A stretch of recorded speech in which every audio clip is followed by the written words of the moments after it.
A very warm welcome to all of you to Self Selection Board, a one step towards uniform। मेरा नाम है शुभम वार्ष्णेय और आज हम बात करेंगे इमरजेंसी प्रोविजन के बारे में।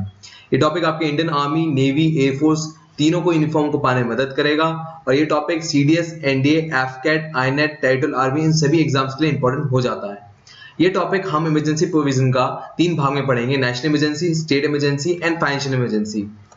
अब इस टॉपिक के बारे में शुरू करने से पहले मैं कहना चाहूंगा कि सीडीएस एग्जामिनेशन प्रिपरेशन की सारी वीडियो अपलोड रोज होती है और इसका लिंक आपको डिस्क्रिप्शन बॉक्स में मिल जाएगा। ये नाम से है टाइनी यूआरएल के नाम से। तो जब आप इस पेज पे क्लिक करेंगे, इस लिंक पे क्लिक करेंगे तो आपके सामने ये पेज पॉपअप होकर आ जाएगा। अब चलिए शुरू करते हैं। अब हमारी कहानी जो है इमरजेंसी की, ये स्टार्ट होती है 26 जून 1975 में। 26 जून 1975 को आप ये न्यूज़पेपर की हेडलाइन देखेंगे इंडियन हेरल्ड की कि इमरजेंसी डिक्लेयर कर दी गई है और सभी अपोजिशन लीडर जैसे जेपी, मोरारजी, अडवाणी, अशोका इन सबको जेल में डाल दिया गया है। अब ऐसा क्या हो गया था? देखिए, ये हैं आर नारायण जी। ये अपोजिशन में खड़े हुए थे 1971 के इलेक्शन में इंदिरा गांधी के। इन्होंने इलाहाबाद हाईकोर्ट में एक केस डाला कि जो पीएम है इंदिरा गांधी, उन्होंने 1971 के इलेक्शन में अपनी पीएम पोजीशन का फायदा उठाते हुए अपना इलेक्शन जीता। अब इसमें इलाहाबाद हाईकोर्ट ने वर्डिक्ट दिया कि इंदिरा गांधी ने जो किया वो गलत है, ये माल फंक्शनिंग ऑफ इलेक्शन है और इस वजह से उनको सजा सुनाई गई। अब इस सजा से बचने के लिए उन्होंने 26 जून 1975 को इमरजेंसी डिक्लेयर कर दी। ये सब ऑफ रिकॉर्ड है, ये सब आपके लिए कहानी है, सिर्फ कहानी की तरह से आप इसे सुनिएगा। तो जब ऐसा हुआ तो उन्होंने इस इमरजेंसी का नाम दिया इंटरनल एग्रेशन। इस वर्ड का याद रखिए, इंटरनल एग्रेशन, हम इसके बारे में आगे भी बात करेंगे। और इमरजेंसी लग गई।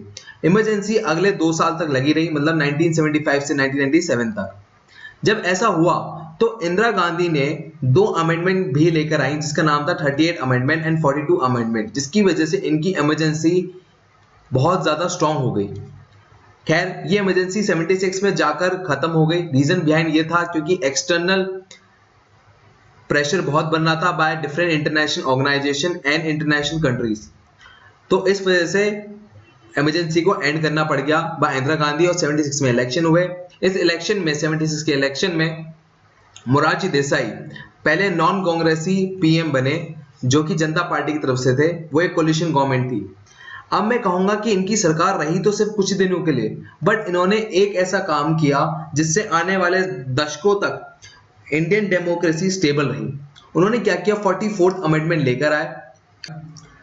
अगर ये 44th अमेंडमेंट नहीं आता तो ऐसा हो सकता था कि जैसे आज पाकिस्तान कई बार मिलिट्री डिक्टेटरशिप के अंदर आ जाता है, वैसे इंडिया भी कहीं ना कहीं डिक्टेटरशिप के अंदर आ जाता, आइदर पीएम और प्रेसिडेंट। चलिए आगे चलते हैं। अब हम आते हैं अपने मेन मुद्दे पे, emergency provision. Emergency provision part 18 में आर्टिकल 352 से 360 के अंदर बताया गया है। अब इसमें तीनों इमरजेंसी आती है: national emergency, state emergency and financial emergency.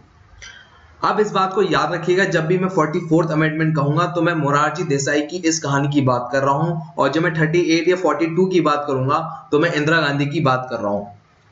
ठीक है, अब अगर आगे चले, नेशनल इमरजेंसी आर्टिकल नंबर 352 में पूछी गई है, ये बात आपको याद होनी चाहिए। आगे चले, ये कहता है कि अगर कोई भी एबनॉर्मल सिचुएशन है, जैसे वॉर डिक्लेयर हो रखी है, जैसे पाकिस्तान या चाइना के साथ हो गई या किसी और देश के साथ उसमें, या एक्सटर्नल एग्रेशन आ रखा है, जैसे कारगिल वॉर को एक्सटर्नल एग्रेशन का नाम दे सकते हैं क्योंकि उसमें पाकिस्तान ने डायरेक्टली अपने सोल्जर्स नहीं भेजे थे, उन्होंने किसी दूसरे एक पार्ट को कहा कि हमारी तरफ से जाके लड़ो, तो वो एक एक्सटर्नल एग्रेशन था या आर्म रिबेलियन हो। अब इस बात को यहां पर याद रखें, ये आपसे पूछा जाएगा कौन से अमेंडमेंट में इंटरनल एग्रेशन को आर्म रिबेलियन कहा गया है। वो है 44th अमेंडमेंट। इंदिरा गांधी ने इसको इंटरनल एग्रेशन को रीजन बताया था 75 में इमरजेंसी लगाने में। तो सबसे पहले जब मोरारजी देसाई आए थे, जैसे मैंने आपको पहले बताया, इन्होंने आते ही इस चीज को बदला कि इंटरनल एग्रेशन नाम की चीज डिफाइन नहीं है, क्या है इंटरनल एग्रेशन। खैर, अब इस इमरजेंसी को इंप्लीमेंट कौन कर सकता है? इस इमरजेंसी को इंप्लीमेंट कर सकता है प्रेसिडेंट। वो जैसे ही साइन करेंगे कि इमरजेंसी लगनी चाहिए, आपकी इमरजेंसी लग जाएगी। बट 44th अमेंडमेंट ये कहता है कि आपको पार्लियामेंट के बोथ द हाउस जो है, लोकसभा और राज्यसभा, दोनों से अप्रूवल लेनी पड़ेगी। आगे 44 अमेंडमेंट ये कहता है अगर मान लो लोकसभा डिसॉल्व हो रखी है तो आप राज्यसभा से आप अपनी मेजॉरिटी लें और वहां से आप इमरजेंसी लगा सकते हैं। पर जैसी लोकसभा एक्टिव होगी आपको 30 दिन के अंदर लोकसभा से भी मेजॉरिटी लेनी होगी। अब मेजॉरिटी कितनी लेनी है ये 44th अमेंडमेंट ने बताया कि 2/3 ऑफ मेजॉरिटी चाहिए। मतलब देखो 50-50% होता है, एक तो भाई 50% मेजॉरिटी ले ली काम हो गया, नहीं, यहाँ पर करीबन 75% मेजॉरिटी चाहिए आपको, तभी आपको इमरजेंसी लगाने की परमिशन मिल सकती है। चलिए आपने मेजॉरिटी ले ली दोनों हाउसेस से, फिर आपको रिटन रिकमेंडेशन चाहिए यूनियन कैबिनेट से, जो कि प्रधानमंत्री के साथ होती है, ministry of defence, ministry of finance, इन सबको मिलाकर, सारी मिनिस्ट्री को मिलाकर एक रिटन में रिकमेंडेशन चाहिए। जब ये सारी बातें हो जाएंगी तब जाकर आप प्रेसिडेंट से साइन ले सकते हैं। चलिए यहां तक की बात आपको समझ में आ गई होगी। अब नेशनल इमरजेंसी में ताकत क्या मिलती है? देखिए जो भी सेंटर पे ताकत आती है वो सारी की सारी बहुत ज्यादा होती है। मतलब देखिए वो क्या करते हैं, जो स्टेट की पावर होती है और सेंटर की पावर होती है दोनों अपने पास रखते हैं, तो स्टेट अपना कोई काम ही नहीं करता। इसका मतलब जो स्टेट गवर्नमेंट होती है वो इलेक्टेड भले ही होती है बट उसके पास कोई ताकत नहीं है। यहाँ पर नेशनल इमरजेंसी और बात क्या कहती है, तो 44 अमेंडमेंट ने एक बात कह रखी है कि पहले इमरजेंसी डिफाइन नहीं थी, यहां पर इमरजेंसी डिफाइन कर दी है कि 6 महीने तक ही इमरजेंसी लग सकती है। बट इस चीज को रिन्यू कराया जा सकता है कि इमरजेंसी 6 महीने से ज्यादा लग सके। उसके लिए क्या करना पड़ेगा, उसके लिए अगेन वो सेम प्रोसीजर जो हमने बात की थी कि पार्लियामेंट से मेजॉरिटी लो, उसके बाद तो यूनियन कैबिनेट है उससे जाके रिटन रिकमेंडेशन लो, देन प्रेसिडेंट के पास जाके साइन कराओ, ये सारा प्रोसीजर फिर से करना पड़ेगा आपको। अब ये इमरजेंसी कितनी बार लगाई सकती है, ये इनफिनाइट टाइम्स लगा सकती है, कोई लिमिट नहीं है, ये आपको याद होना चाहिए। अब इसमें क्या है, जैसे ही इमरजेंसी लगती है तो लेजिस्लेचर का काम स्टेट के लिए लोकसभा और राज्यसभा करती है। एंड लोकसभा जो है वो भी इमरजेंसी प्रोविजन में उसका जो टाइम पीरियड है 5 साल से 6 साल हो सकता है, मतलब 1 साल बढ़ा दिया जा सकता है और ऐसे कई बार करा जा सकता है। मतलब फॉर एग्जांपल इमरजेंसी लगी 6 महीने के लिए, ठीक, उस टेन्योर में कहा कि चलो उसका 1 साल लोकसभा का टेन्योर बढ़ा देते हैं, फिर से इमरजेंसी 6 महीने के लिए लगी, फिर आपने कहा कि 1 साल और चाहिए मैं लोकसभा, तो ऐसे आप जो 5 साल की लोकसभा है 10 साल भी चला सकते हो। बट इसमें एक चेंज है, इसमें एक फिरकी है। अब देखिए यहां पर क्या कहना चाह रहा हूं, मान लो फॉर एग्जांपल इमरजेंसी स्टॉप कर दी जाए, मतलब फॉर एग्जांपल इंदिरा गांधी की बात करें, 75 में उन्होंने इमरजेंसी लगाई और 76 तक वो चली। जब 76 में वो चल रही थी उन्होंने रद्द करने की सोची, तो लोकसभा को मान लो उन्होंने कह दिया था कि लोकसभा 1 साल और चलेगी, मतलब 77 तक और चलेगी। बट 76 में उन्होंने एक दिन आके डिसीजन लिया बीच में 76 से 77 के बीच में कि अब इमरजेंसी खत्म कर देनी चाहिए। तो जैसे ही वो डिसाइड करेंगी इमरजेंसी खत्म कर देनी चाहिए तो उसके अगले 6 महीने तक ही लोकसभा चलेगी, उसके बाद उसे रद्द कर दिया जाएगा और तुरंत इलेक्शन कंडक्ट करा दिए जाएंगे। ठीक है, इतनी बात हमें समझ में आ गई। अब इसके बाद क्या है, इमरजेंसी में प्रेसिडेंट के पास पावर हो जाती है कि वो ऑर्डिनेंस पास कर सकते हैं स्टेट एंड सेंटर के लिए। उसमें उन्हें गवर्नर की जरूरत नहीं है स्टेट में कि गवर्नर ऑर्डिनेंस लाने में मदद करेगा, नहीं। अब इसके आगे क्या है कि जो सारे लॉ होते हैं वो 6 महीने के बाद सस्पेंड हो जाते हैं। मतलब अगर मान लो कोई लॉ लाया गया नेशनल इमरजेंसी के अंदर, वो 6 महीने बाद खत्म हो जाएगा, उसकी कोई वैलिडेशन नहीं रहेगी। आगे क्या है, अब देखिए एक बात और, हम इतनी बात समझ गए हैं। अब इसमें एक बात इंदिरा गांधी के टाइम में 42nd अमेंडमेंट में आई थी कि अगर वो किसी पर्टिकुलर पार्ट में नेशनल इमरजेंसी लगाना चाहते हैं तो वो लगा सकते हैं। दूसरी बात ये बोली गई थी कि अगर मान लो किसी एक पर्टिकुलर स्टेट में, फॉर एग्जांपल राजस्थान में नेशनल इमरजेंसी लगा दी, तो वो ये कहते हैं कि जो नेशनल इमरजेंसी के लॉ राजस्थान पे लगे हैं वो बाकी सभी स्टेट्स पे भी लगते हैं। कि अगर मान लो राजस्थान में मैंने कहा गवर्नर का रूल नहीं चलेगा, तो अब मैं गवर्नर के रूल नहीं चलने का आदेश यूपी में भी इस्तेमाल कर सकता हूं, जबकि राजस्थान में ही खाली नेशनल इमरजेंसी लगी हुई है। बड़ा अटपटा सा रूल है बट इंदिरा गांधी ने बनाया था तभी। आगे चलते हैं, फाइनेंशियल पावर क्या मिल जाती है इमरजेंसी में। देखिए प्रेसिडेंट मॉडिफाई कर सकता है revenue distribution between state and centre, कि भाई सेंटर को कितना पैसा मिलेगा और स्टेट को कितना पैसा मिलेगा। अब मान लो इमरजेंसी के टाइम में डिसाइड हुआ बजट कितना एलोकेट होना चाहिए या रेवेन्यू कितना मिलना चाहिए, तो अब ये बजट चेंज नहीं हो सकता जब तक फाइनेंशियल ईयर एंड ना हो। फाइनेंशियल ईयर एंड कब होता है? वो होता है 31 मार्च को। यहां तक आपको बात समझ में आ गई होगी। बट इमरजेंसी के कुछ फ्लॉज हैं, मतलब कुछ खामियां हैं जो उसको बहुत ही डेंजरस बना देता है। वो क्या है कि नेशनल इमरजेंसी इफेक्ट करता है फंडामेंटल राइट्स को। अब फंडामेंटल राइट्स को इफेक्ट करने के लिए दो आर्टिकल बनाए गए हैं, वो है आर्टिकल 358 एंड आर्टिकल 359। आर्टिकल 358 ये कहता है कि जो फंडामेंटल राइट आर्टिकल 19 में है वो सारी की सारी सस्पेंड हो जाएंगी। कौन कौन सी है याद होनी चाहिए आपको। फ्रीडम ऑफ एक्सप्रेशन, मतलब अखबार में आप कुछ भी अपनी मर्जी से नहीं छाप सकते। फ्रीडम असेंबली, कोई लोग किसी जगह इकट्ठे नहीं हो सकते। कोई एसोसिएशन नहीं बन सकती, जैसे कोई यूनियन बन जाती है। या फ्रीडम ऑफ मूवमेंट नहीं हो सकता, मतलब कोई मार्च नहीं निकाली जा सकती। फ्रीडम ऑफ प्रोफेशन नहीं हो सकता, मतलब अगर कोई प्रोफेशन लगा कि ये सही नहीं है हमारे देश हित में तो उसको मना किया जा सकता है। इतनी बात आपको आर्टिकल 358 में कही गई है, ये आपको याद होनी चाहिए कि आर्टिकल 358 सिर्फ आर्टिकल 19 के बारे में बात करता है कि ये सस्पेंड हो जाएगा।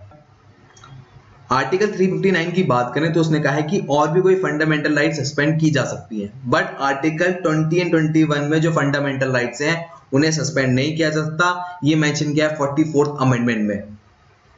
अगर कोई फंडामेंटल राइट आपको हटानी है या सस्पेंड करनी है कुछ टाइम पीरियड के लिए, तो प्रेसिडेंट को स्पेसिफाई करना होगा, उसके सिग्नेचर चाहिए होंगे प्रेसिडेंट की।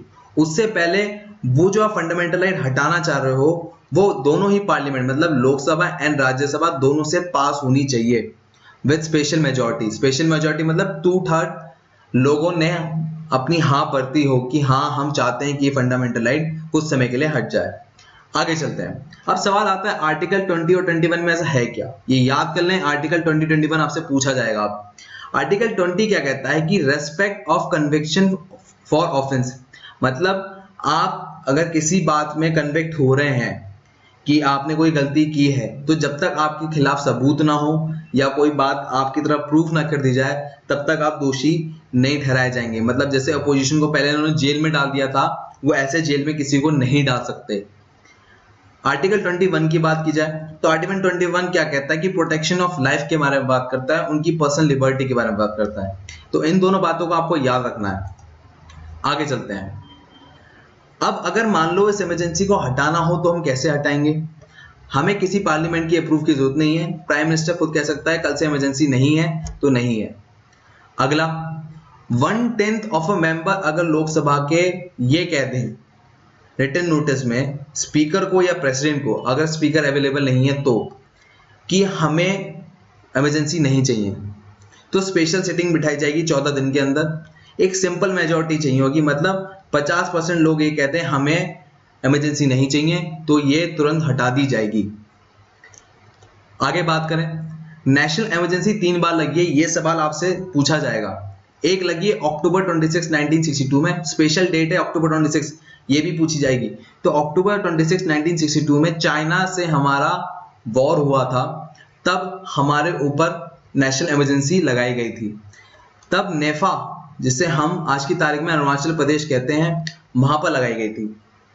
आगे चलते हैं। तो दूसरी बार जब लगाई गई थी वो थी 71 थी इंडिया पाकिस्तान में वॉर, जिसे बांग्लादेश की लिबरेशन वॉर भी कहा जाता है। तीसरी बार लगाई गई थी 1975 में, जब इंदिरा गांधी को सिर्फ ये लगा इंटरनल एग्रेशन है, उनका दिमाग घुमा कि इमरजेंसी चाहिए, उन्हें लगा दी। तो ये तीनों हैं ईयर्स, मैं फिर से आपको रिवाइज करा दे रहा हूं। ये तीनों के तीनों ईयर आपसे पूछे जाएंगे। पहला है 62, 71 एंड तीसरा 75। आगे चलते हैं। अब हम आते हैं स्टेट इमरजेंसी पे। स्टेट इमरजेंसी के दूसरे नाम क्या हैं? पहला नाम है प्रेसिडेंट रूल, जिसे बहुत फेमस है। दूसरा नाम है कॉन्स्टिट्यूशनल इमरजेंसी एंड तीसरा नाम है स्टेट इमरजेंसी। ये तीनों नाम आपसे पूछे जा सकते हैं कि स्टेट इमरजेंसी को और क्या कहते हैं, या इमरजेंसी का दूसरा नाम क्या है। अब जो स्टेट इमरजेंसी लगाई जाती है वो आर्टिकल 356 के अंडर लगाई जाती है।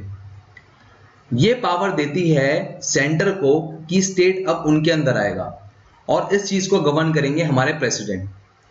ठीक है, अब इसमें क्या होता है और किस बेसिस पे लगाई जाती है?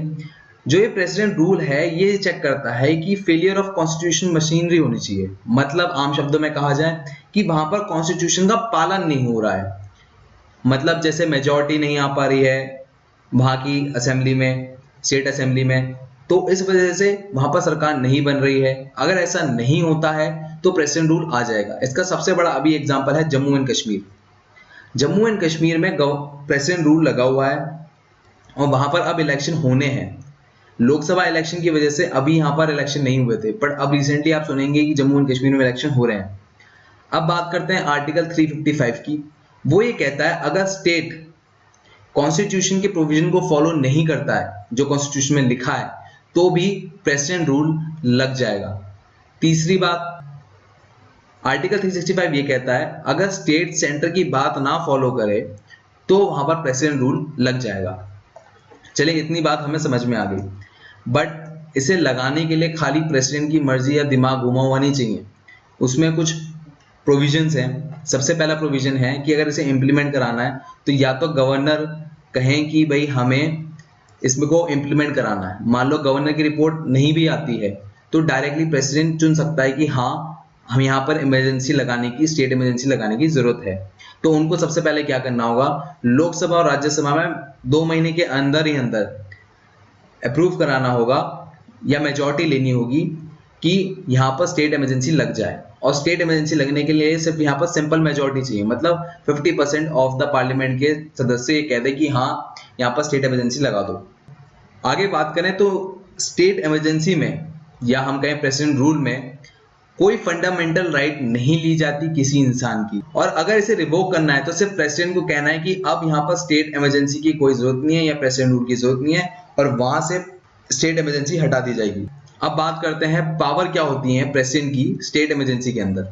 देखिए पावर ये होती है कि सबसे पहले तो प्रेसिडेंट के अंदर अब state government and governor of power आ जाती हैं, दोनों ही पावर प्रेसिडेंट के अंदर है। दूसरी बात ये कि प्रेसिडेंट ऑर्डिनेंस के नाम पर कोई भी रूल इंप्लीमेंट कर सकते हैं और बजट भी इंप्लीमेंट कर सकते हैं। तीसरी बात यह कि मान लो प्रेसिडेंट ने कोई रूल पास कर दिया या ऑर्डिनेंस पास कर दिया तो 6 महीने तक रहेगा। अब आगे क्या बात करते हैं कि जैसे कोई रूल बनना है तो अब वहां की स्टेट लेजिस्लेचर वहां पर काम नहीं करेगी रूल बनाने का, अब सेंटर में जो हमारी पार्लियामेंट है, लोकसभा राज्यसभा, वो बनाएगी रूल। अब ये रूल एक बार बन गया तो परमानेंट ये बन गया, ऐसा नहीं है कि 6 महीने बाद ये हट जाएगा। अगर आपको इसे हटाना है तो स्टेट लेजिस्लेचर को बुलाना होगा और वो डिसाइड करेगी कि इसको हटाने की जरूरत है या नहीं, अपने आप नहीं हट जाएगा। जैसे कि नेशनल इमरजेंसी में हम अपने आप 6 महीने बाद उस रूल को सस्पेंड कर दिया करते थे। आगे चलते हैं। यहां पर जो प्रेसिडेंट होते हैं, जैसे ही प्रेसिडेंट रूल लगता है तो वो डिसमिस कर देते हैं CM and council of minister को जो कि स्टेट में है, एंड वहां की स्टेट असेंबली को भी सस्पेंड कर दिया जाता है। अगर मान लो एक से ज्यादा स्टेट में इमरजेंसी लग जाए तो प्रेसिडेंट पे ये हक है कि वो अपनी पावर गवर्नर या उनके अंडर कोई अपॉइंटेड पर्सन को दे सकें और उनके बिहाफ पे वो काम करें। अब एक आखिरी बात मैं बताना चाहूंगा, अभी तक लगभग 100 से ज्यादा बार स्टेट इमरजेंसी लग चुकी है। सिर्फ 2 ही ऐसे स्टेट हैं जहां पर स्टेट इमरजेंसी नहीं लगी है, वो है तेलंगाना एंड छत्तीसगढ़। ये दोनों बातें आपको याद होनी चाहिए, बाकी सभी स्टेट में स्टेट इमरजेंसी लग चुकी है। अब हम आखिरी बात पे चलते हैं, वो है फाइनेंशियल इमरजेंसी। फाइनेंशियल इमरजेंसी की बात करें तो आर्टिकल 360 के अंडर लगती है। इसमें सेंटर क्या करता है, टेक ओवर कर लेता है सारे फाइनेंशियल डिसीजन पे, चाहे वो स्टेट के भी हो। इसमें ये बात की ताकत दी जाती है सेंटर को कि वो किसी भी गवर्नमेंट एम्प्लॉय की सैलरी, चाहे वो सेंटर में हो चाहे वो स्टेट में हो, उन सब की सैलरी डिडक्ट कर सकता है अपने अकॉर्डिंग। स्टेट मनी बिल या फाइनेंशियल बिल जो है वो प्रेसिडेंट के द्वारा पास किया जाता है। यहां तक कि पूरी फाइनेंशियल इमरजेंसी की कहानी है, बट इसमें एक सबसे खास बात यह है कि आज तक हमारे देश में नेशनल इमरजेंसी तो लगी है, स्टेट इमरजेंसी भी लगी है, बट फाइनेंशियल इमरजेंसी आज तक इंप्लीमेंट नहीं हुई है। यहाँ पर अब एक बात और बताता हूं मैं आपको, मैंने आपको अब थोड़ा समराइज करके बताता हूँ। नेशनल इमरजेंसी में फंडामेंटल राइट्स ले ली जाती हैं, स्टेट इमरजेंसी में फंडामेंटल राइट्स नहीं ली जाती, एंड सेम फाइनेंशियल इमरजेंसी में भी फंडामेंटल राइट्स को हाथ नहीं लगाया जाता। अब अगर इसे हटाना है तो सिंपल प्रेसिडेंट को डिसीजन लेना है कि हमें इसे हटाना है, और तुरंत उसी वक्त से प्रेसिडेंट रूल वहां से हट जाएगा, या मैं कहूँ स्टेट इमरजेंसी वहां से उस रीजन से या उस सेंटर से हट जाएगी। अब पूरे इस इमरजेंसी को बहुत ज्यादा क्रिटिसाइज किया जाता है। रीजन बिहाइंड क्या है? सबसे पहली बात यह कि इमरजेंसी में सेंटर के पास एक्सट्रीम पावर्स आ जाती हैं, मतलब स्टेट को भी हैंडल कर सकते हैं, वो सेंटर को भी हैंडल कर सकते हैं, फंडामेंटल राइट्स को भी ऊपर नीचे कर सकते हैं। तो इस वजह से इसको एक्सट्रीम ईवल कहा जाता है। दूसरी बात ये, प्रेसिडेंट पे भी बहुत ज्यादा पावर आ जाती है। एक तो वैसे ही वो supreme commander of all the three forces है, एंड ऊपर से उस पर और भी पावर देती तो डिक्टेटर जैसा काम कर सकता है। बट क्योंकि 44 अमेंडमेंट आ गया है, जिस वजह से पार्लियामेंट और यूनियन कैबिनेट की हमें अप्रूवल लेनी पड़ती है, तो ये काम थोड़ा मुश्किल हो गया है।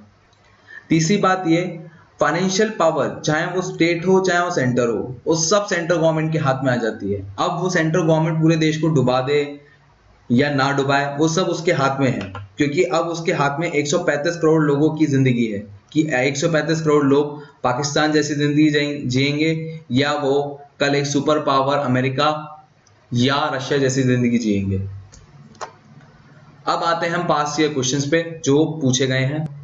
पहला क्वेश्चन ये है, which of the following constitution amendment equipped president to impose national emergency on any particular part of India? अगर वो किसी पर्टिकुलर पार्ट पे प्रेसिडेंट इमरजेंसी लगाना चाहें तो कौन से अमेंडमेंट के अंडर वो लगा सकते हैं? तो वो है 42nd। अगला सवाल, when was the word arm rebellion added to the constitution to declare national emergency? थोड़ा दिमाग लगाइए, मैंने आपको इस बारे में बताया था कि इंदिरा गांधी जो हैं उन्होंने इंटरनल डिस्टर्बेंस के नाम पे लगाया था। तो जब मोरारजी देसाई पीएम बने थे तो उन्होंने इस चीज को हटाकर आर्म रिबेलियन कर दिया था। तो ये था 44th अमेंडमेंट। अगला सवाल, how soon imposition of national emergency should be approve by the parliament?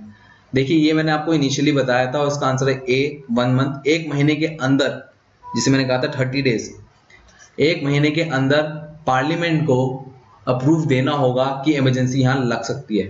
एक बात और यहाँ पर ध्यान देना चाहूंगा, दोनों ही पार्लियामेंट, लोकसभा और राज्यसभा, दोनों से 2/3 मेजोरिटी चाहिए तभी हो सकता है। और इस 2/3 मेजोरिटी का एक टर्म है, इसको कहते हैं स्पेशल मेजोरिटी, याद रखिएगा। अगला, if the announcement of the national emergency has been approved by both the houses of parliament, अगर मान लो नेशनल इमरजेंसी दोनों हाउसेस से मतलब लोकसभा और राज्यसभा से अप्रूव हो गई तो कब तक ये इमरजेंसी इफेक्टिव है? तो उसका आंसर है सी, 6 मंथ। अगला point, which kind of emergency will be impose in case of war? अगर वॉर हो जाता है तो कौन सी इमरजेंसी लगाई जाएगी? देखिए ये है आर्टिकल 352। अब देखिए इसे याद कैसे किया जाए। देखो आर्टिकल 352, फिर देखिए 356 एंड फिर देखिए 360, इन सब में 4 नंबर का डिफरेंस है। तो पहला जो 4 है वो है नेशनल इमरजेंसी पे, और फिर दूसरा 4 ऐड हो रहा है स्टेट इमरजेंसी में, और लास्ट जो है वो है फाइनेंशियल इमरजेंसी में। ऐसे याद रखिए तो आपको याद रहेगा। चलिए अगला सवाल, how many times have the financial emergency impose in India? कितनी बार फाइनेंशियल इमरजेंसी इंपोज हुई है? वो है एक बार भी नहीं, कभी इंपोज नहीं हुई है। अगला सवाल, विच of the following fundamental right do not gate abolish automatically during national emergency? इनमें से कौन सी फंडामेंटल राइट नेशनल इमरजेंसी लगने पे अबॉलिश नहीं होती? वो है आर्टिकल 20 एंड 21। ये बोथ होती हैं बी एंड सी, इसका आंसर है डी। तो इसका अगर आपको याद है इसमें कौन सी फंडामेंटल राइट्स हैं तो मुझे कमेंट सेक्शन में जरूर बताएं, या तो पीछे वीडियो को वापस जाकर बताएं, इससे आपको याद हो जाएंगी। आगे चलते हैं, विच of the following statement is not true? इनमें से कौन सी स्टेटमेंट ट्रू नहीं है? फंडामेंटल राइट जो आर्टिकल 19 में बताई गई हैं वो सस्पेंड हो जाती हैं automatically during national emergency declare on the basis of war और एक्सटर्नल एग्रेशन। अगली बात है कि फंडामेंटल राइट आर्टिकल 19 में सस्पेंड नहीं हो सकती जब तक आर्म रिबेलियन ना हो। तीसरी बात ये कह रहा है कि article 19 automatically revive when national emergency is over, कि जैसे ही नेशनल इमरजेंसी ओवर होती है आर्टिकल 19 रिवाइव हो जाता है। चौथी बात, when a national emergency enforce fundamental right article 19 are to repeal after the president order, कि प्रेसिडेंट ऑर्डर के बाद ही आर्टिकल 19 को हटाया जा सकता है। तो इसमें जो बात सही नहीं है वो है ये, डी, ऐसा कुछ नहीं है। नेशनल इमरजेंसी जैसी लगेगी आर्टिकल 19 इंपोज हो जाएगा, जैसे कि स्टेटमेंट नंबर 1 में कहा गया है। तो आंसर हो गया इसका डी। ध्यान दीजिए यहाँ पर नॉट लिखा था कि नॉट ट्रू है। आगे चलते हैं। How many times have national emergency been implemented in India? कितनी बार नेशनल इमरजेंसी इंप्लीमेंट हुई है? दोबारा ध्यान दीजिए। सबसे पहले हुआ था 1962 में चाइना के साथ वॉर, फिर 71 में पाकिस्तान के साथ वॉर, 1975 में इंदिरा गांधी का दिमाग घूम गया था। तो कितनी बार हुई? 3 बार। आगे, विच of the following is a synonym of emergency? Synonym क्या है इमरजेंसी का? ये तो यहाँ पर देखिए, president rule, state emergency, constitutional emergency, ये हो गया डी। तीनों ही एक दूसरे के सिनोनिम है। आगे मैं ये कहना चाहूंगा कि ये सारे क्वेश्चन मैंने आईएएस के प्रीलिम एग्जाम से लिए थे, जीएस पॉलिटी के। आपको ये सभी बहुत आसान लगे होंगे, आई एम श्योर। और मैंने एक बात को नोटिस किया है, यूपीएससी किसी भी कंसेप्ट को रिपीट नहीं करती है। तो जब वो रिपीट नहीं करती है तो उसका सिर्फ एक ही तरीका है कि आप अपने कंसेप्ट मजबूत करें, और वो आप मजबूत कर सकते हैं बार बार नए नए क्वेश्चन करके। मैंने इन 2 बुक के बारे में आपको जिक्र किया था कि ये दोनों बुक में बहुत सारे क्वेश्चंस दिए गए हैं। मेरा एक दोस्त है, उन्होंने मुझे बताया कि भाई एक किताब और है, उसका नाम है लूसेंट, और वो बहुत ज़्यादा रिकमेंडेड है बहुत सारे कैंडिडेट्स के द्वारा। 285 कम से कम कस्टमर रिव्यू है। मैंने उनकी बात मानी कि हाँ यार तुम बात सही कह रहे हो। और यहाँ पर मैंने एक बात नोटिस की कि कहीं ना कहीं ये जो 2 किताबें हैं मार्केट में नई आई हैं, objective general knowledge and 10,000 general studies. दोनों किताबें अच्छी हैं, ऐसी बात नहीं है, पर कहीं ना कहीं मार्केट में नहीं आई हैं। तो इसके कंपैरिजन में एक बार मैं आपसे कहूंगा कि लूसेंट जनरल नॉलेज भी देख लें आप। ये क्या बुक आपको कुछ ज़्यादा फीडबैक अच्छा दे सकती है। मैं अब आगे चलता हूं। मैं ये कहना चाहूंगा कि ये है प्रज्ञांशु, इनका इंटरव्यू आपको बहुत पसंद आया था, ऐसे ही राधिका का एंड मयंक का। तो अगर आप चाहते हैं कि आपका कोई दोस्त जो कि आर्म फोर्सेस में सेलेक्ट हुआ हो, रिकमेंडेड हुआ हो, तो उसके बारे में बताइए। हम उनका इंटरव्यू लेंगे और उनका एक्सपीरियंस आपके सामने लेकर आएंगे, जिससे आपको अपनी नेक्स्ट एसएसबी में मदद मिले। ये मेरे लिंक्स आपको डिस्क्रिप्शन बॉक्स में मिल जाएंगे इन सभी के। एंड अब मैं अनअकैडमी पे भी हूँ, तो आप मुझे डिस्क्रिप्शन बॉक्स में इसका लिंक देख के फॉलो कर सकते हैं। ये तो आपको पता ही है। तो वीडियो बहुत ज़्यादा पसंद आ गई हो तो खान पे बुला लो, और मेरे लिए कोई मैसेज हो तो @वार्ष्णेय करके कमेंट बॉक्स में बता दो। एंड मैं आपसे लेता हूँ विदा। जय हिंद।